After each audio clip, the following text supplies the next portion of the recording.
Stake algebra के पिछले class में हम लोग बहुत ही इंपॉर्टेंट थ्योरम या फिर आप क्वेश्चन कर ले किए थे। nth रूट ऑफ यूनिटी जो है अबेलियन ग्रुप बनाता है, इस चीज को समझे थे, प्रूफ भी हम लोग किए थे। आज के क्लास में हम लोग करने वाले हैं स्टेक अलजेब्रा को ही आगे बढ़ा रहे हैं। इसमें हम लोग इसको प्रूफ करने वाले हैं कि ए बी का जो इनवर्स है ना वो बी इनवर्स ए इनवर्स के इक्वल होता है। हम जानबूझ के ये नहीं बोल रहे हैं कि B inverse into A inverse के इक्वल होता है, क्योंकि इंटू बोलना गुनाह है। यहाँ पे ए इंटू बी यहाँ पे नहीं है, ये भी A inverse into B inverse नहीं है, इसके बीच में कुछ नहीं है। इसका मतलब ये नहीं है कि इंटू है। शुरू से हम लोग ये पढ़ते आ रहे हैं कि अगर बीच में कुछ नहीं है, दो नंबर के बीच में कुछ नहीं है, तो इंटू हाइड रहता है, वो इंटू रहता है। हम भी बहुत सारे स्टूडेंट को पढ़ाए हैं कि इंटू रहता है, उसको जबरदस्ती बोलते हैं कि दिमाग में बैठा लो कि जहाँ जहाँ अगर दो नंबर के बीच में कुछ नहीं है तो आपको इंटू मारना है। लेकिन यहाँ पे स्टेक अलजेब्रा में नहीं मानना है, ये बात हम आप लोग को अब समझा रहे हैं। तो थोड़ा सा उल्टा है कि इस दोनों के बीच में अगर कुछ नहीं है तो यहाँ पे इंटू नहीं है, यहाँ पे कंपोजिशन है। जैसा कि आप अगर शुरू से पढ़ रहे हैं स्टेक अलजेब्रा तो आपको पता होगा कि यहाँ पे जो इसका बाइनरी ऑपरेशन होगा, यहाँ पे बाइनरी ऑपरेशन का जिक्र नहीं किया है। किसी भी बाइनरी ऑपरेशन के लिए ये बात सही होता है, ट्रू होता है, इसीलिए प्रूफ करना है। तो कोई स्पेशल बाइनरी ऑपरेशन नहीं दिया है, ठीक है।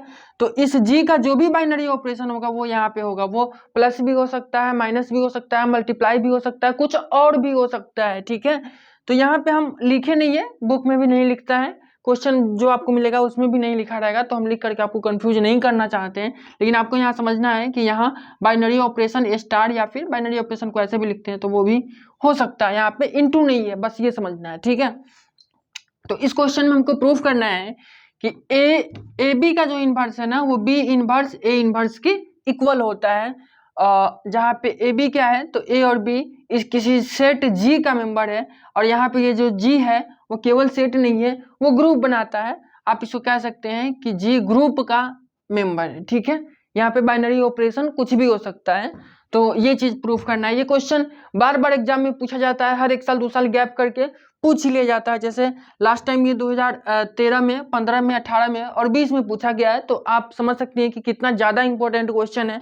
और ये बहुत आसान है, मतलब आप समझिए 2-4 लाइन में ये प्रूफ हो जाएगा। और ये 8 नंबर में पूछता है, तो ये बहुत ही अच्छा अपॉर्चुनिटी है आपके लिए कि आप इसको अच्छे से समझ करके याद कर ले, कॉन्सेप्ट को समझ ले और जाके एग्जाम में लिख दे और 8 मार्क्स ले ले, ठीक है। तो चलिए इसका प्रूफ करते हैं हम लोग। प्रूफ करने से पहले हम आपको इसका थोड़ा सा कॉन्सेप्ट समझाना चाहते हैं, कहना क्या चाहता है। ए बी का inverse B inverse A inverse है, इसे क्या हो रहा है, इसे क्या पता चल रहा है। अच्छा एक बात बताइए, हम कब कहेंगे अगर हम मानते हैं कि ए का इनवर्स बी है, ठीक है, A inverse is equal to B, तो इससे हमको क्या पता चलता है। वैसे ही तो ये है ना कि ए बी का inverse is equal to B का इनवर्स ए का इनवर्स, वैसे ये है कि ए का इनवर्स बी है, तो ए का इनवर्स बी है, इससे क्या पता चलता है ग्रुप में। ये मैट्रिक्स में नहीं है, ठीक है, हम लोग ग्रुप की चर्चा कर रहे हैं, इसलिए हम ऊपर स्टेक अलजेब्रा लिख दिए हैं ताकि कुछ लोग लेट से ज्वाइन करते हैं या फिर वीडियो को पढ़ा करके देखते हैं तो उनको कंफ्यूजन ना हो। वैसे मैट्रिक्स में कैपिटल लेटर लिखते हैं हम लोग, फिर भी तो हम लोग ग्रुप में हैं, तो ग्रुप में A inverse is equal to B है, तो इसका क्या मीनिंग निकल के आता है। तो इसका मीनिंग ये निकल के आता है ना कि अगर किसी एलिमेंट को उसके इनवर्स के साथ जब आप ऑपरेशन करेंगे तो वो आइडेंटिटी लाएगा, ठीक है।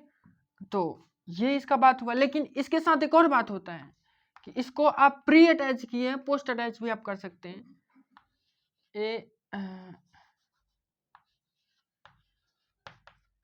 तब भी ये आइडेंटिटी ही लाएगा।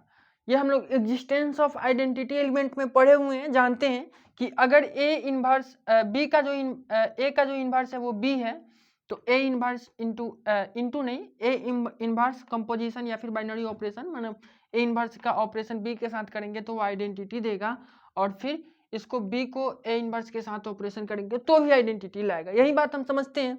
तो अगर हमको प्रूफ करना है कि ए का जो इनवर्स है वो बी है तो क्या करेंगे।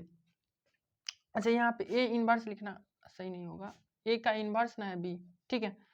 तो अगर हमको प्रूफ करना है कि ए का जो ये इनवर्स है वो बी है, ठीक है, तो अगर हम ये करके दिखा देते हैं कि ए बी का जो वैल्यू आ रहा है वो बी ए के बराबर आ रहा है और ये दोनों वैल्यू आइडेंटिटी के बराबर आ रहा है, तब तो हम कह सकते हैं कि ए का जो इनवर्स है वो बी है और बी का जो इनवर्स है वो ये है। ये बात भी साथ साथ कहता है, क्योंकि अगर ये चीज सही है, अगर A B is equal to B A है और इज इक्वल टू आइडेंटिटी है, तो इसी बात से पता चल जाता है कि यहाँ पे ए और बी जो है वो एक दूसरे का इन्वर्स है। ये हम लोग एग्जिस्टेंस ऑफ आइडेंटिटी और एग्जिस्टेंस ऑफ इन्वर्स में समझे हैं, पढ़े हैं, जानते हैं, ग्रुप के प्रॉपर्टी को जानते हैं, ग्रुप के डेफिनेशन को जानते हैं, वहां से यही कंक्लूजन निकलता था। ठीक है, तो अगर एग्जिस्टेंस ऑफ इनवर्स हम लोग क्या पढ़ते थे कि अगर कोई एलिमेंट अगर ए के साथ कोई एलिमेंट कंपोजिशन करके आइडेंटिटी ला देता है तो उस एलिमेंट को हम लोग उस ए का इन्वर्स मानते थे। तो वही बात है, अगर ए के साथ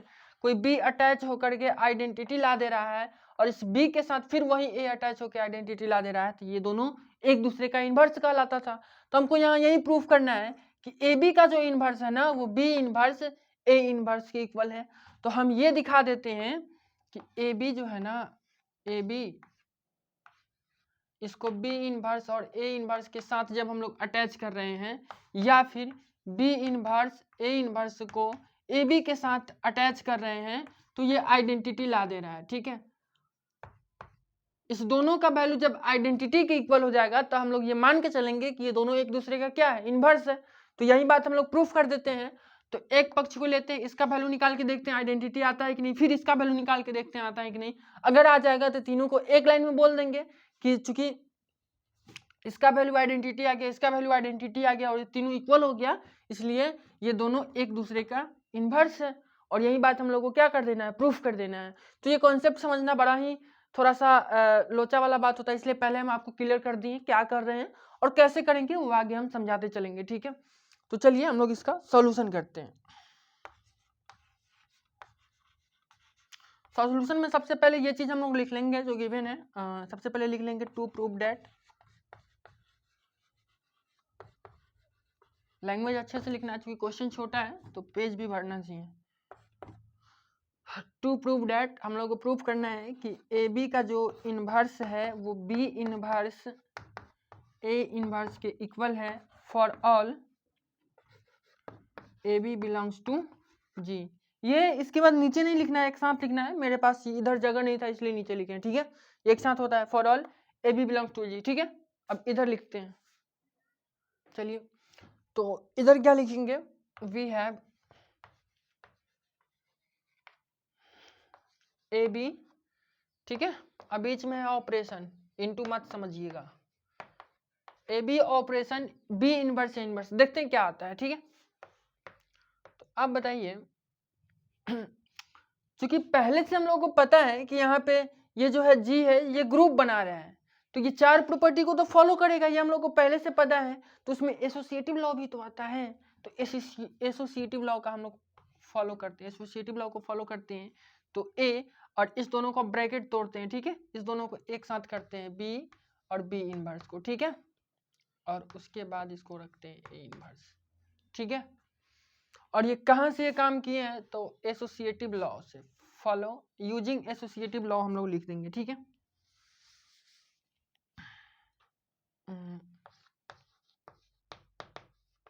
यूजिंग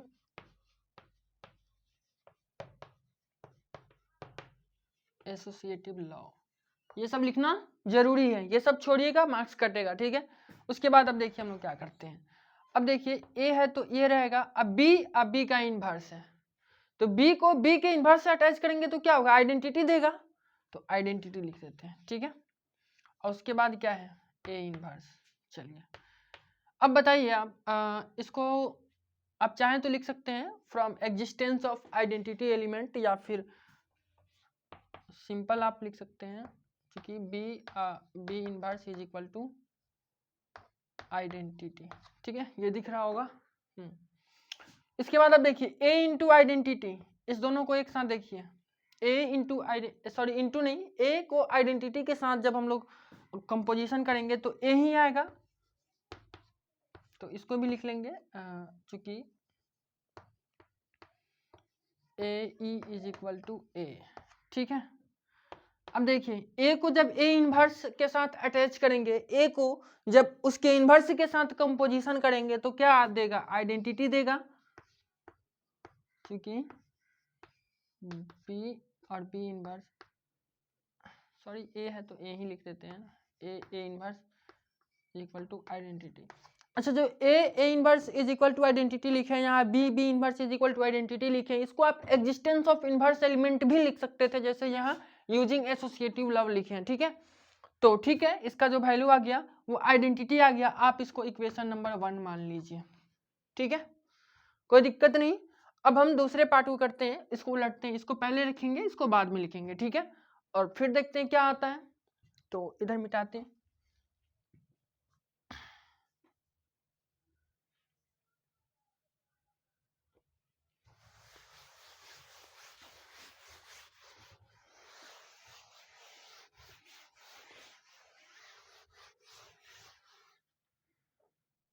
ठीक है, तो नाउ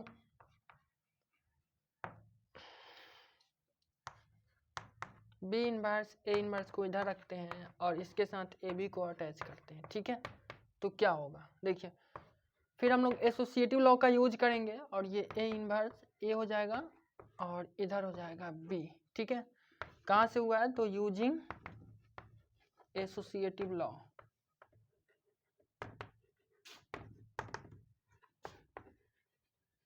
ठीक है, तो यूजिंग एसोसिएटिव लॉ। और अब फिर हम लोग क्या करते हैं, ये बी इनवर्स है और ए इनवर्स और ए इनवर्स को जब ए के साथ अटैच करेंगे तो क्या होगा, आइडेंटिटी देगा और ये बी हो जाएगा। ठीक है, तो यहाँ लिख लेंगे, ठीक है, यहाँ पे लिख देंगे A inverse A is equal to identity. ठीक है, और ये बी इनवर्स आइडेंटिटी के साथ बी को अटैच करेंगे तो बी ही होगा, तो इसको लिख लेंगे identity B is equal to B. ठीक है, अब बी इनवर्स को बी से जब अटैच करेंगे तो आइडेंटिटी देगा, तो यहाँ पे लिख लेंगे B inverse B is equal to identity. ठीक है, और इसको मान लेंगे इक्वेशन नंबर 2। ठीक है, तो इक्वेशन नंबर 1 और 2 से हम लोगों को क्या पता चल रहा है कि इस दोनों का जो वैल्यू आया है वो आइडेंटिटी आया, इसका भी वैल्यू आइडेंटिटी है और इसका भी वैल्यू आइडेंटिटी है। ठीक है, तो हम लोग लिख सकते हैं फ्रॉम 1 and 2। ठीक है, 1 and 2 से क्या लिख सकते हैं कि ए बी जो है ना, ए बी को अटैच कर रहे हैं बी इनवर्स ए इनवर्स से, या फिर बी इनवर्स ए इनवर्स को अटैच कर रहे हैं ए बी से। इस दोनों केस में इसका जो वैल्यू आ रहा है वो आइडेंटिटी आ रहा है, तो हम लोग हेंस देखिए इसके नीचे लिख रहे हैं। ठीक है, तो इसके नीचे आपको लिखना है ये चीज जो हम इधर लिख रहे हैं, हेंस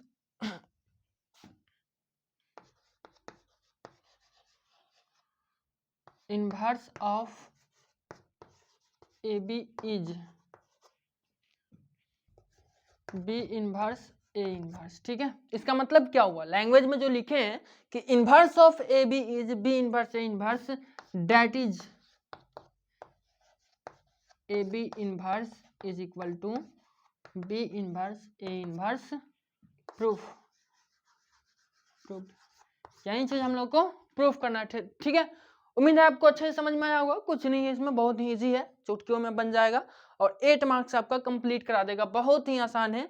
और आप जान ही रहे हैं कि कितना पूछा जाता है, पिछले 8 साल में ये 4 बार पूछा गया है। जनरली 1 साल गैप करके ये पूछा जाता है, लेकिन कभी कभी 2 साल भी गैप कर देता है। 2022 में आने का संभावना इसका अच्छा खासा है, क्योंकि 2020 में लास्ट टाइम आया था। ठीक है, तो उम्मीद करते हैं कि आपको अच्छे से समझ में आया होगा। अब मिलेंगे हम लोग नेक्स्ट वीडियो में नेक्स्ट टॉपिक के साथ। ठीक है।